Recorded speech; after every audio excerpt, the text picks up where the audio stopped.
thank you for coming. This is the personal statement workshop. And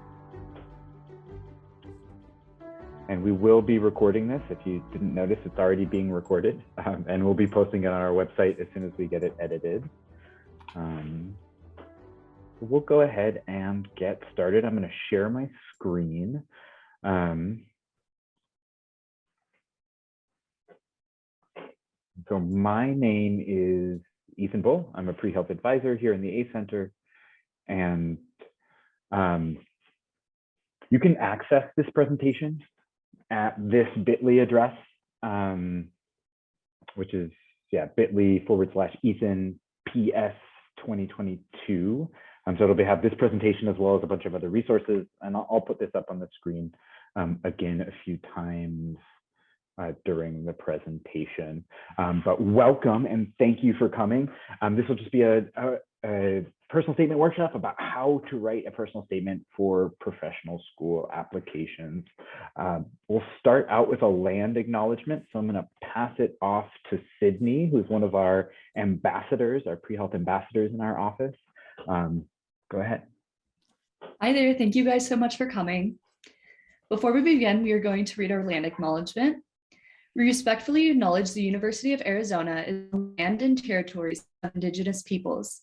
Today, Arizona is home to 22 federally recognized tribes, with Tucson being home to the O'odham and the Yaqui. Committed to diversity and inclusion, the university strives to build sustainable relationships with sovereign Native nations and Indigenous communities through education offerings, partnerships, and community service. Awesome. Thank you, Sydney. And then let me introduce our office a little bit. So I'm Ethan Bull, as I said, I am the person talking. We also have two other pre-health advisors with us. We have Josie Chin Morgan, who's the director of our office in the A Center. And then we also have Neti Gupta, who's another of our pre-health advisors. And we also have two of our pre-health ambassadors, Noah Weaver and Sydney Pear, who are here with us today. You can connect with us. We've got a bunch of resources on our website, prehealth.arizona.edu. We post resources and opportunities on our Facebook and Instagram accounts. And then our link tree is a great resource for finding links for how to make an appointment with us and registration for events like this and other stuff that we have going on. But before I jump into the presentation, in too much detail, I just want to kind of see who's here with us today and what your goals are. So if you don't mind, if you could put in the chat what profession you're thinking about, right? Is it medical school, PA, PT, dental school, occupational therapy, something else? And what year are you planning to apply? Are you applying this year in spring, summer? Are you planning to apply next year or even the year after that?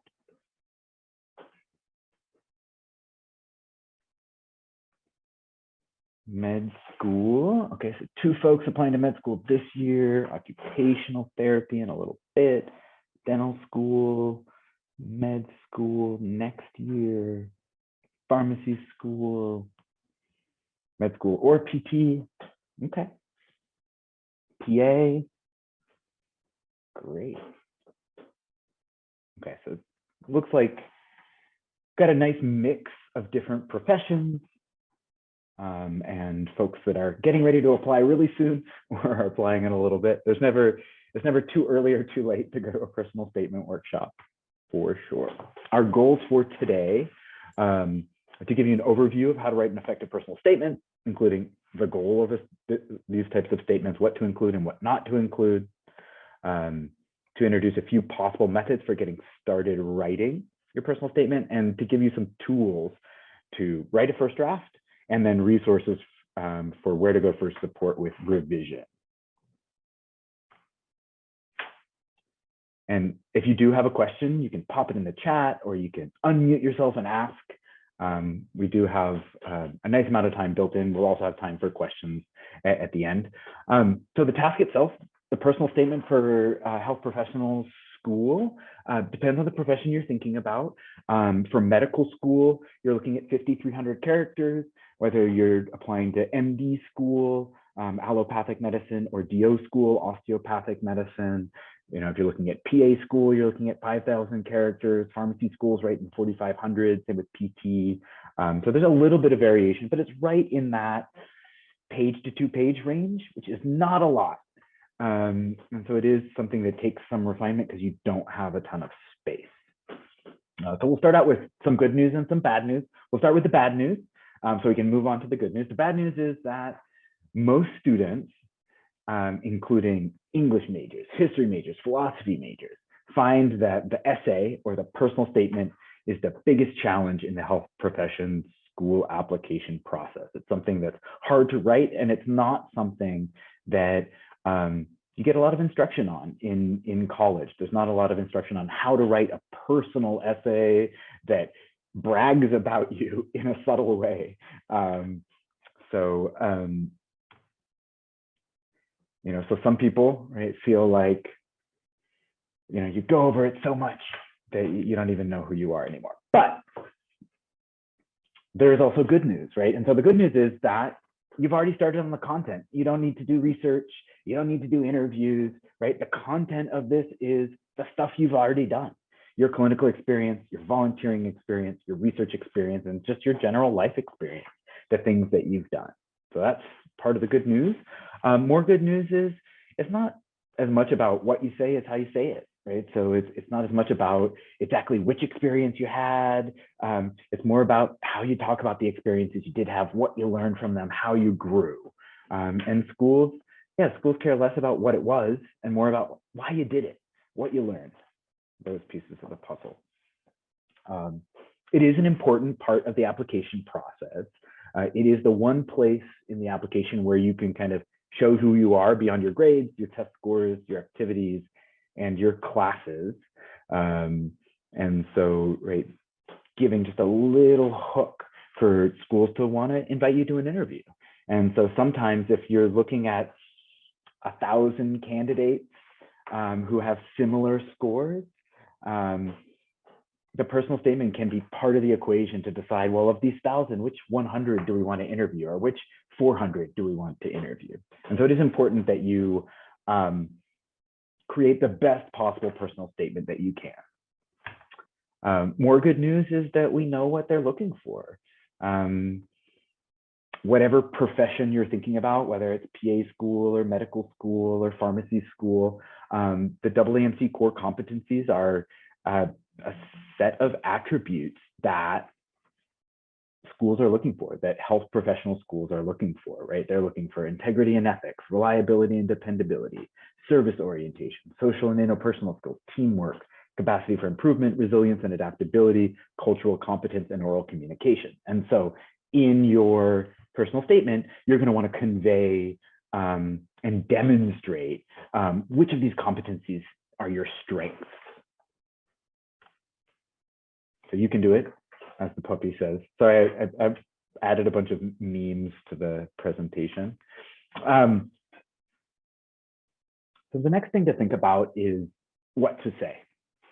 So just to give you an example, for medical schools, the prompt for the 2021 cycle was as simple as this: use the space provided to explain why you want to go to medical school, right? So they're not giving you a lot to dig into, right?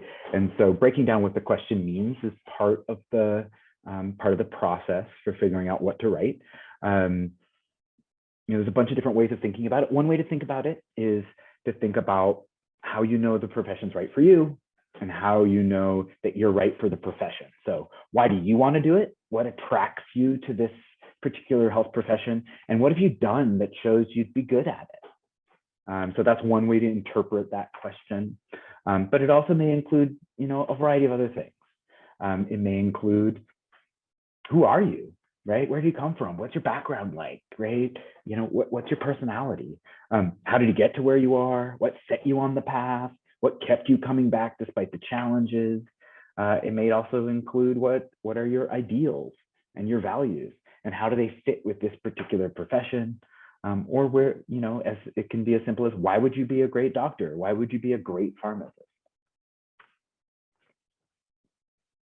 In terms of how to say it in the personal statement, one idea to think about is showing versus telling. I know you've probably heard this a lot, but you do want to show your reader how and why you feel you're ready for professional school. So it's more than just saying it. You have to give them evidence. You have to show them. And so the expression is show, don't tell. I would say show and tell is a little bit better for this purpose. You want to show them by giving examples and telling stories, but you also want to tell them. You want to connect the dots for them. You want to say, and this story is relevant to my interest in PA school because, right? Here are the things I learned from it and what it showed me about why I want to go into medicine. And so a couple examples of tell versus show, right? So tell, we've got up at the top, through my work at a local homeless shelter, I came to understand the daily struggles many face and allowed me to really empathize with others. Getting at some of the same ideas, you could show that by telling a story, right? So Bob, one of the residents I met on my first night at Outside In Shelter, haltingly pulled a chair up next to me and sat down panting. I was crushed to see he had a bandage on his leg that was slowly getting redder, right? And then of course you would go on to reflect and connect, right? So you'd want to be probably doing some of the telling stuff that's above and some of the showing below, but they really need to see you and want to get to know you, right? They want you to tell stories so they get to know you enough so that they want to interview you and get to know you more. Other tips, so things that you should do in a personal statement. You should certainly strive for depth as opposed to breadth. So zoom in to 1 to 2 key themes or 1 to 3 key experiences or activities. You've only got 4,500 or 5,000 or 5,300 characters. You don't have a lot of space. And so to really tell a story and show something and then also explore it and reflect on it, you will need to focus in on just a few ideas. Something we do often see is students sometimes get caught up in a theme, so much so that it almost feels like a piece of creative writing. So don't get too bogged down in this idea of weaving a theme through the entire thing. That's great. You want everything to be consistent, but sometimes it feels like a little bit of a stretch. Another thing you want to do is be yourself. So don't imagine the candidate you think admissions committees are looking for. They hear that all the time. They know what the stereotypes are about what a great candidate is and who's going to be a great pharmacist. So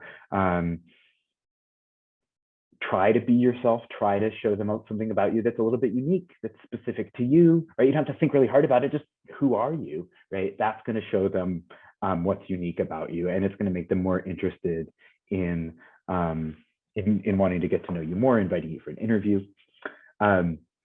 We also recommend focusing on the positive. Many pre-health students, get laser focused on that one D I got in organic chemistry and I had to retake it.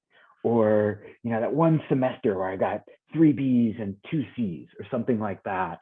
But we find it's better to focus on the positives. If you do talk about something like that, focusing on what you learned and how you grew, but oftentimes you don't need to focus on those things. You just need to show them what your strengths are, and they'll be able to see the patterns in the rest of your application to see that you can handle professional school. You also want to show that you know the profession itself. So this includes showing how you know what the profession is all about. So that means telling stories where you engaged probably in a clinical setting and got to know the profession a bit. And that you have a realistic picture of maybe both the good parts and the bad parts. You don't want to focus a lot on the bad parts of a profession. Nobody likes to hear that. But presenting a realistic picture is important. It shouldn't all be kind of rainbows and unicorns. And the other thing to make sure, you don't have to spend a lot of time doing it, but make sure that when you're reading this, you make sure that it's focused on the profession you want to go into, and it couldn't be anything, right? So, I shouldn't be asking myself after the personal statement, why doesn't this person just become a teacher or a social worker if they want to work with people and help people? Why do they need to be a pharmacist or a PA, right? And so you don't have to argue super hard about it in your personal statement, but you want to make it clear that this is a really good fit for you. The profession that you've chosen is a particularly good fit for the things you're interested in and the things you're good at. Things to avoid. In general, you want to avoid preaching.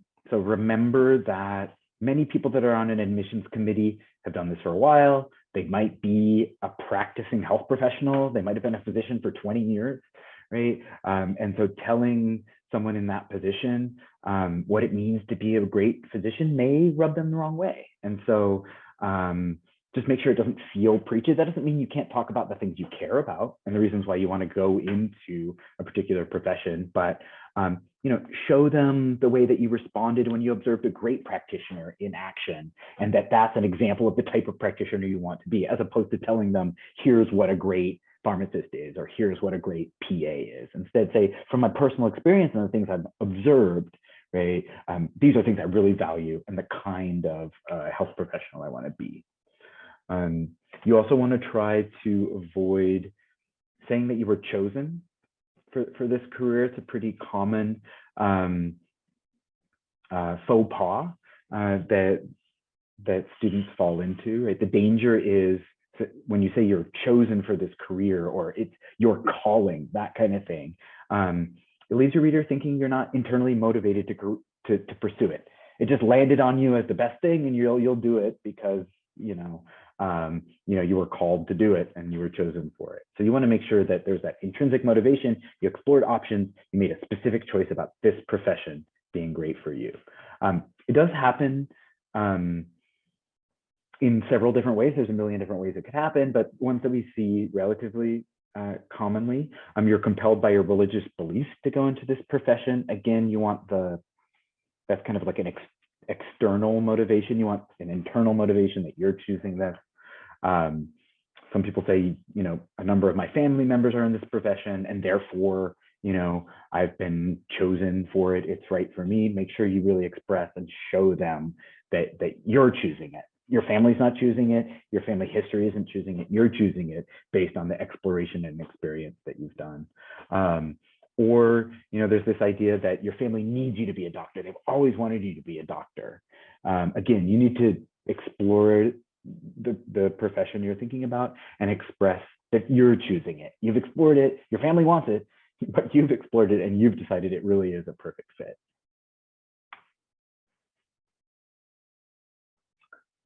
And I know this is me talking a lot, and we're going to do this for a little bit. I am going to ask you to participate in just a bit, so please stay engaged.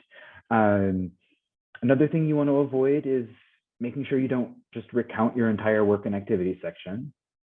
And so, in the application, you're going to have a bunch of slots to say, here, I volunteered here, I shadowed this person, I worked in this place, I was an ambassador here. Make sure that your personal statement doesn't turn into, I did this, I did that, I did this, I did that, I did this, I did that. Make sure that you're digging into some of those experiences, right? You're probably picking 2 or 3 things, 1 to 3 things, and really digging into them, as opposed to kind of listing all the stuff. You're not going to be able to talk about all the amazing things that you did. You're going to have to pick a few things, and you'll have to let the work and activity section, the experiences sections do the work for those other great things that you've done. Be careful of choosing a very common theme. Sometimes it's just not avoidable, right? It's your story, and you just have to tell your story and be authentic and honest about it. But just be aware that these are really common ways of approaching this, right? I've always wanted to be a pharmacist since I was young. I was a child and this thing happened, right? And I've always just wanted to do it. That's really common. Another really common one is, I got sick and I was a patient. I had a great experience and I really loved the doctors I was with, and that's why I want to be a physician. Or, someone close to me had a disease. I visited them in the hospital. I was really touched by the way that the health professionals treated them. Again, right, these are common things because they're common experiences. It doesn't mean you can't talk about them, but just be aware that it is a really common way of approaching it. And so you need to make sure that the details you're including are really specific to your experience. You're telling that story that could only come from you because it includes those details about your life. And so it doesn't feel like it's that same personal statement they read 5 personal statements ago. but it feels different because you're telling your unique story. And then you also want to try to avoid focusing too much on events in childhood or high school instead of more recent events that have shaped your desire to become the health professional that you've chosen. And so, there's no hard and fast rules about this, but if you're talking about 3 things in your personal statement, 3 experiences, maybe 1 gets to be from prior to college, and then the rest need to be kind of beyond that. They want to see you acting as a young adult recently, and see which of those experiences have confirmed that this is the direction you want to go. So don't focus too much on stuff prior to high school or prior to college. Be careful of your phrasing. Don't waste your space. You've got a very limited amount of space, and so I would call these kinds of phrases maybe flyover phrases, right? You've got like flyover states. I'm from Indiana, so people call Indiana a flyover state. But these are statements that people basically just don't even read. So it's not a great use of your characters, right? So things like allow me to introduce myself, or this question asks me to discuss, or I'd like to thank the admissions committee, or it's my sincere hope that you'll grant me the opportunity and the honor to, so that kind of phrasing is not a great use of your space. And now that I've gone through a million things that you shouldn't do, be careful of getting too focused on the don'ts and getting yourself stuck. Some students, read all about and, listen to podcasts and watch YouTube videos and come to workshops like this. And they're so focused on, well, I can't do that, can't do that, can't do that, can't do that, can't do that. Well, what can I do? Right? So sometimes you need to ignore all that stuff. Just write about and think about why you want to go into this profession, to get yourself unstuck, and then start thinking about crafting your personal statement, picking and choosing how you want to talk about different things, because it can be really tricky when you kind of get caught up in all those things that you can't do.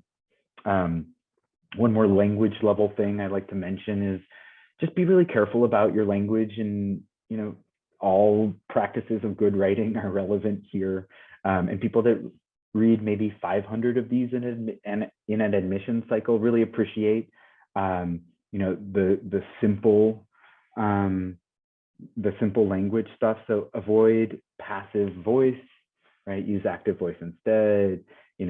Avoid present, past, perfect, progressive, and other kinds of convoluted phrasing. In general, as a former English instructor, composition instructor here at U of A and other places, simple writing is great writing, right? You don't need to use fancy words, right? You don't need to use fancy phrasing, right? Just write simply to convey your ideas and your emotions, and it'll be great writing. So avoid, things like, I was fortunate to have been awarded the position of, right? That's a lot of language to say, I got the position, right? Or I had the honor of being chosen to volunteer. Just say, like, I volunteered, right? So avoid all that convoluted phrasing. Some folks like to have a general structure, and it can be as simple as this, so you don't need to overcomplicate it. There's no formula for this, so you definitely doesn't have to fall into this structure. But some folks think it's useful to have this kind of structure. So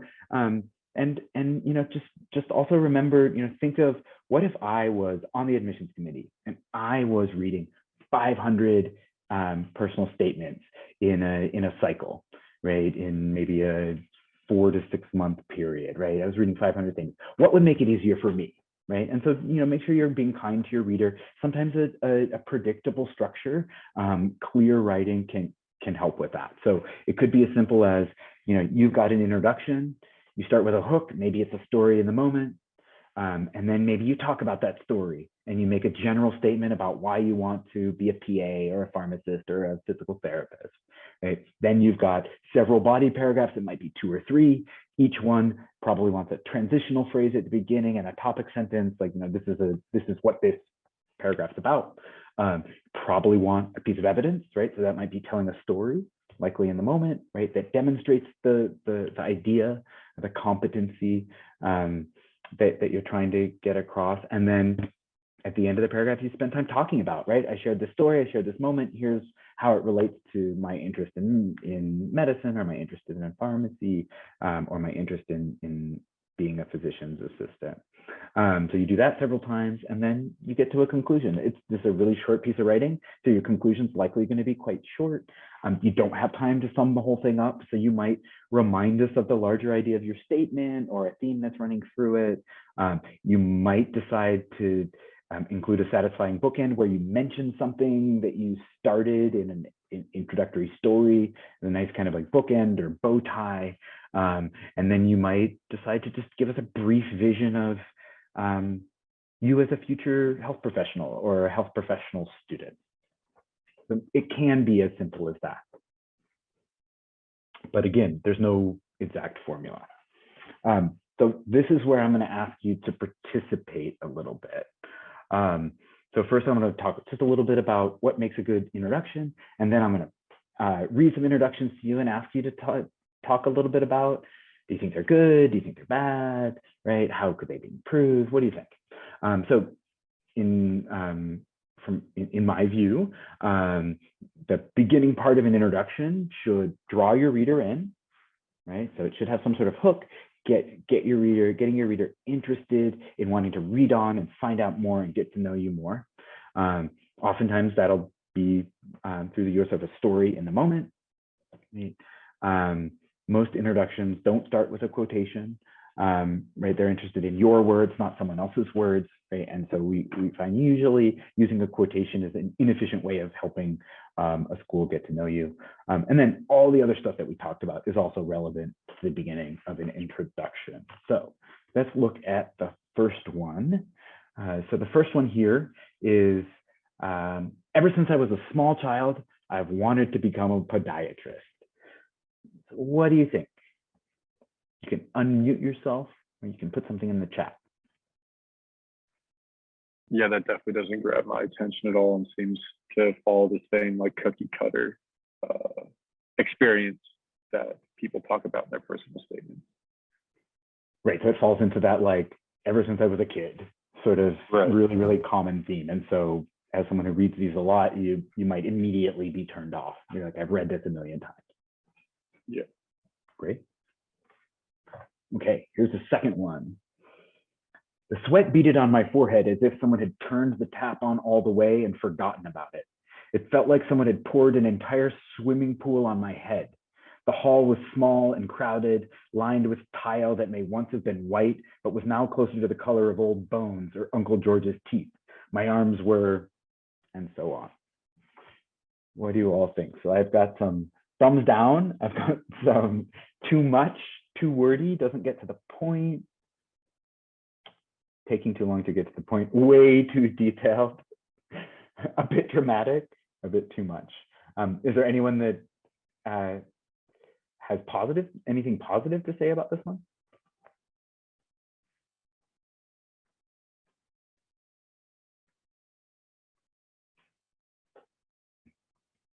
It definitely grabbed my attention. I would say it's a positive. Like I want to read more, but it's already a little bit too much. Yeah.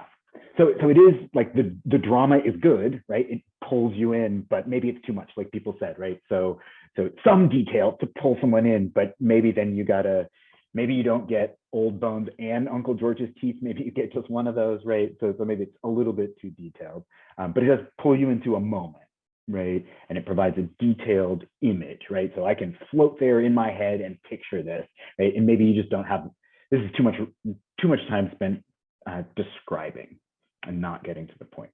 Great. Number 3, everyone has fears. Mine was the hospital.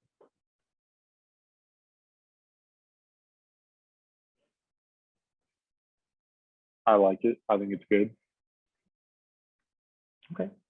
What do you like about it? It's concise to the point and still gets my attention. I know like what they're about to talk about in the next couple sentences, and it kind of like lines me up to see how they overcome that fear of the hospital. Okay, yeah. So other people that like it, it hints at like what's going to happen next, like what the story is going to progress to. It makes me want to know more. It's also relatable, and still doesn't set the individual apart. Okay. And then another person says it's definitely more interesting. Want to know why they were afraid and what changed that, right? So a lot of people are like, well, I want to know the story. I want to know the story. Right? Why were they afraid? But yeah, there's that other side, right? Lots of people hate hospitals, right? So what makes this unique? And I guess we'd have to probably read the story to decide, is it successful or not, right? Is there another direction they might need to go? But it was concise, direct. It drew people in. Cool. Number 4, close my eyes for a second, resting my mind as I mentally prepared myself for the 3-hour flight back to Arizona. As Dad pumped gas to get us to the airport, I heard it. The sound of a truck backing up, the clank of a trailer, a half-muted scream, and then someone getting the wind completely knocked out of them. What do y'all think?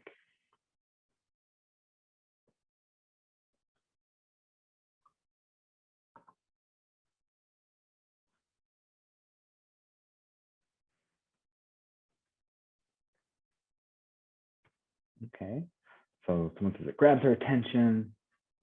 Someone says it's definitely interesting. Slightly wordy, right? So maybe there's a bit of wordiness in there. What else? Anyone else like it, dislike it? What are you thinking?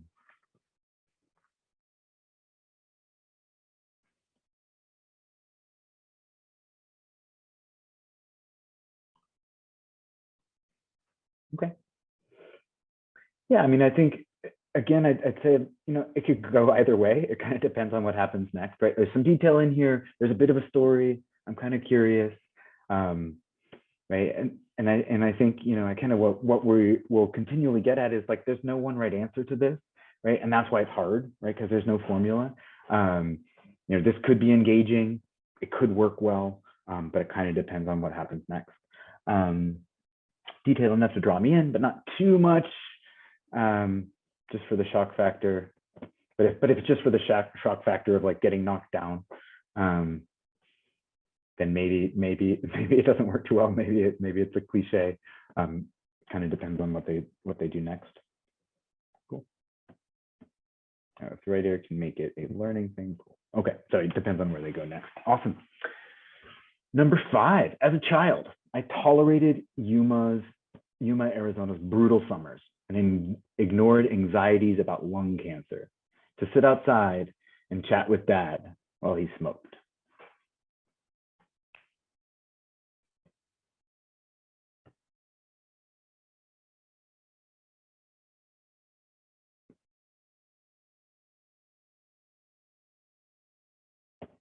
What do you all think about this one? Okay, so it feels predictable, right? We know there's going to be some story about the father, and the father maybe gets lung cancer. Okay, but then someone else says it feels personal, right? There's something about the tone here, right?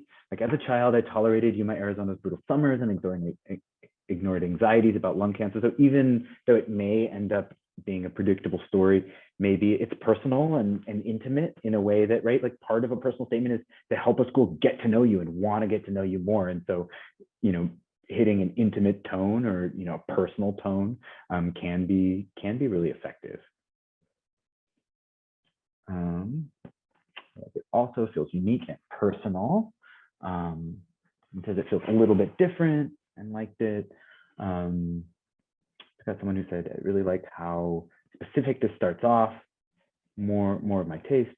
To me, predictable isn't as much of a problem as lack of sincerity, right? So you're always balancing, is it predictable? Is it cliche? With, is it authentic? Does it feel true? If it feels true, it doesn't really matter if it's predictable in some instances, right? And so there's this fine balance that you're trying to strike. Good point. And then number 6, I'm the sort of person who does not like to give up on something if I know I can achieve it. After finding a broken laptop in a bin, I decided to take it home and repair it. A computer expert told me that it was a lost cause. The laptop was irreparable. I took great pleasure in restoring it to working order. What do you all think? And again, feel free to unmute yourself or put something in the chat, whatever you're comfortable with. I feel like this one has the potential to be really good because it's different and far away from like medical stuff, but it's going to take a lot of words to kind of go back to why they're writing this personal statement and the purpose. So could be good, could be bad. Okay, so it's like, it's interesting because it's a little bit different. And so that kind of attracts you, but like, it kind of depends, like, how do they bring this around to medicine? Is that gonna work? Can they make that happen effectively? And is there enough space to make it happen effectively? Okay, I like that idea. Yeah, I think that's agree with exact. Sorry, No, you go. I agree with Ruby. Basically, what they're saying is they're trying to get the point across is they're the person that doesn't like to give up if they know they can achieve it, but they use a reference of fixing a broken laptop that takes 3 to 4 sentences just to explain the point of them trying to iterate that they're not the person to give up. Okay, so maybe it's not an efficient way of getting there. Okay, Priya, did you want to make a comment? I think that was kind of what I was saying, because I've like used this kind of introduction before in my own statements, but they've been like for general things. They're like, oh, like describe why you would be an asset to the program. No, I feel like there's not enough space in, like, of course, like it's not like I've been accepted to medical school, but there's not enough space in like a medical program to take 4 sentences to just describe a trait and not directly relate that trait back to like a like medical setting, because like great, like you could like achieve anything, like why medicine? So Right, yeah, it's not, maybe it's not that it isn't about, like, it's not like everything in your personal statement has to be about medicine, but maybe it's that the story isn't particularly compelling, right? If it was about like something not related to medicine, but you were tutoring someone, or right, there was some sort of human connection. So maybe this isn't particularly I effective. think I will have to thing. agree with that, because like if it was like human connection or maybe like culturally related or something like that, the way the person writes about it, it just seems like they wanted to prove someone wrong. And it's not about like stretching their human side. It's more about like, oh, can I do this? Right. Cool. Yeah. I like it. And then yeah, we've got too much tell, not enough show. I think there's some truth to that. Yeah, some other great comments in here. Did anyone pick up on like the extended metaphor that may come up, where like, I like fixing broken computers, therefore I want to be a doctor and fix people's bones? How would that metaphor sit with you? People aren't machines. Oh dear. Yeah. So sometimes, right, like we come up with these clever ideas about, creating this metaphor, like people are like computers, and I like fixing computers, people are puzzles. So just be really careful about depersonalizing those kinds of things. And sometimes metaphors, it's hard to make an extended metaphor work in this kind of way in a personal statement. Another, you got this. Thanks for all your great suggestions. I think you're right, and I think, right, the hard part about the personal statement is that there's no one right answer, right? There's all sorts of directions to go, and so I think someone mentioned like sincerity is really important. I think that's a really important thing to keep in mind. Again, you got access to the presentation, and so this is just an example of the type of rubric that many schools or admissions processes will have some sort of rubric by which they evaluate a personal statement and other elements of your application, assign points. They might have a point system or other kinds of systems to evaluate. And so just being aware. So this example is included in the presentation, so you can see how schools may be looking at and evaluating. They're also likely to be trying to pull competencies, right? Those AAMC core competencies, specific traits or attributes that they're looking for out of this, right? Out of your personal statement as well. Do they find evidence of cultural competence? Do they find evidence of a service orientation, right? As well as looking at some of these different elements. So I just wanted to put this in there so you could have that perspective, thinking about from the admission side, how might they be looking at your personal statement to evaluate it. So I did want to spend the rest of the presentation talking about some practical ways of getting started, some ideas for starting to write, some tools, resources for support with revision. So in terms of getting started, here's kind of one way you might do it. You might just start by making a list of experiences or moments. So think about, what is, I've volunteered at Clinica Amistad for a year, right? What are 3 moments there? And then I was, a tutor in think tank for 6 months, and here are 3 experiences. So just listing experiences or moments that have been important to you that relate to your interest in going into this profession. It could be a spark moment when you were a kid or when you were in high school or, at the beginning of college. It could be subsequent moments that cemented your interest or showed you you'd be good at it or showed you a different dimension of what it means to go into this profession that was really interesting to you. So just, listing as many of those moments, right? You need to have this kind of toolbox filled with things that you can pick and choose from. So making sure you've got all those key moments down is one way. So you might just start brainstorming that stuff. You may also just decide, like, I'm not going to sit down and formally write my personal statement. I'm going to make this list, and then I'm just going to do some free writing, right? Like, why do I want to go into this profession, right? And then imagine someone's got like a light shining on you and they're interrogating you, right? But why is it medicine? Why is it not pharmacy? Why is it not PA? Why is it not being a teacher, right? So you don't have to, spend a lot of time defending yourself, but really spending time free writing and digging into why you want to do this, why it's the exact right fit for you, based on the experiences that you have and the skills and traits that you've demonstrated in those experiences. Sometimes I find that the students that have the hardest time figuring out their personal statement and finalizing that personal statement, sometimes it's because they don't exactly know why they want to do this, right? And so you definitely want to explore that and get to the core of, like, what is it about this that I want to do? Not kind of the surface level, but deep under the surface. Why is it that I want to do this thing? If you know that, if you can kind of really figure that piece of it out, then the personal statement can be a lot easier to write. And sometimes, right, like, just free yourself from like 5,300 characters and do this and don't do that, just write. And then maybe this is something you just set aside, right? And then you start with a blank page when you actually sit down to do it, but it's served as kind of an activity, a pre-writing activity to get you there. I've also got a couple suggestions there's a million ways to do this. There's no one right way to do it. So you honor the way that you work, the way you write, how things work for you. But in this handout, in the documents from this presentation, including these slides, there's a series of handouts, including a couple worksheets you could hypothetically use that give you a couple approaches, right? One where you're starting with traits and qualities and then moving on to experiences, one where you're starting with experiences and moving on to qualities. So, these are just 2 ways that you might think about it, but there's probably 20 ways to do it. And there's certainly no one right way. Approach number 1 asks you to start with those core competencies from the AAMC, and then pick the 3 or 4 you think are strongest for you or that you want to emphasize in your personal statement. They're really important to you.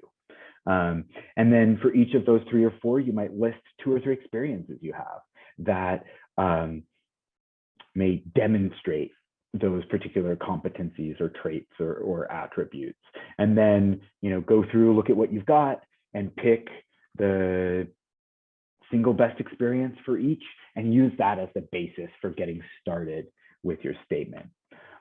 You could instead start with the experiences, right? So you could write that list of 10 to 15, and then you could carefully look at it and think about, well, what are the stories I want to tell? What are the stories that I think best convey who I am, why I want to do this, right? So you could pick those experiences and then go to the AAMC core competencies and say, well, which of these competencies could these stories help me get at or help me explain? And that might help you figure out how you want to tell that story, right? What you want to emphasize. in telling that story to get at some of those different traits. So those are just two example ways you might go about getting started. I would recommend starting sooner rather than later. So, if you're applying this year, you should start writing now. If you're applying next year or the year after, I would still recommend starting now. The sooner the better. You will want to if you're applying next year or the year after, you'll probably need to update your personal statement. But getting started now will really help you flesh out those reasons why you want to do this. So I would definitely not wait. But also suggest if you just you sit down, you try to figure this out, and you just can't figure out what direction to go. Remember that we're here, and writing tutors also exist, and they're great at this, right? So I used to be a writing tutor, and some of my favorite appointments were, here's my task, Ethan. I just don't know where to get started. Can we brainstorm together, right? And sometimes that can be it's really fun as a tutor, but also can be really helpful for you. So if you're feeling stuck, you can make an appointment with us. We can help you brainstorm. But writing tutors at the Writing Skills Improvement Program and Think Tank will also be great at helping you kind of brainstorm and think through how you want to get started. So you don't have to wait till you have a draft to go and talk to folks about this kind of stuff. You definitely want to get support revising or refining your statement. It takes a village. You're not going to want to do this on your own. You definitely need support. And also remember that writing is an iterative process. It's something where you're writing it again and rewriting it and rewriting it. And that's how you get to a finished and polished piece of writing that's going to best get at what you want to get at. Professional writers go through many drafts when they're finishing a piece. And so expect that you're going to need to do the same. I would also encourage you, right? It's a really common thing as a writer, and I've experienced this a million times. You write your first draft, think it's perfect, think it's amazing, you get married to it, you walk down the aisle, right? I mean, or, whatever the case is, you get really attached to it. And then so when someone gives you advice or constructive feedback, sometimes it's hard to let go and you get defensive. And so, just know it's pretty common to do a full rewrite one or two or more times. You're usually not going to get it perfect the first time and just need to refine a little bit and move a few things around. That may happen, but just don't get too attached. Be willing to take feedback from mentors and other students and pre-health advisors and other folks. And then I do encourage you to help each other. You are a great resource for your peers. As we saw when we were working through introductions, everyone had really great ideas for how, whether these statements work, whether these starting sections work, whether they don't.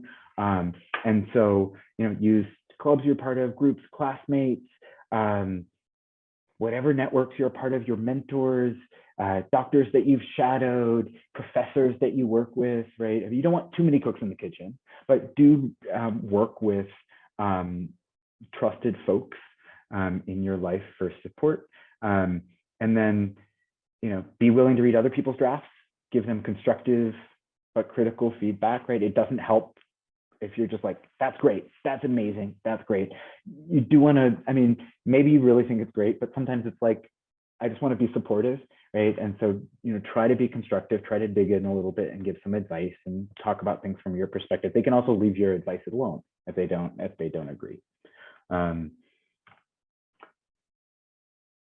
And then resources available. So Writing Skills Improvement Program at the U of A, 50-minute appointments once every 2 weeks. Those are free. So I definitely encourage you to take advantage of those.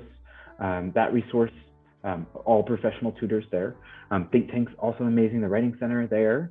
They have 30 to 45-minute in-person and online free appointments, trained peer tutors, graduate tutors, and then they also have 50-minute paid sessions with professional tutors. All of those are great. And then we'd also be very happy to work with you. Usually we can only work with a student once, sometimes twice on a draft, just because of time constraints. But definitely you can set up an appointment in the future, send us your draft 48 or more business hours in advance, Monday to Friday hours in advance, and then we can meet at that future date during that appointment and talk about your draft and talk about feedback. what other questions do you all have?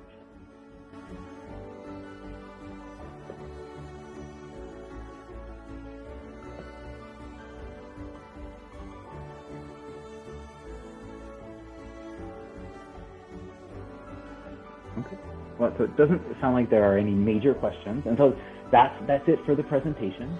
And I will be posting the recording on our website. So if you did want to watch it again, but I'll also stick around, and I'm very happy to answer questions, put them in the chat, unmute yourself and ask, and we can certainly talk.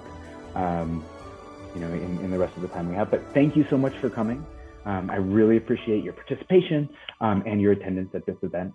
Awesome.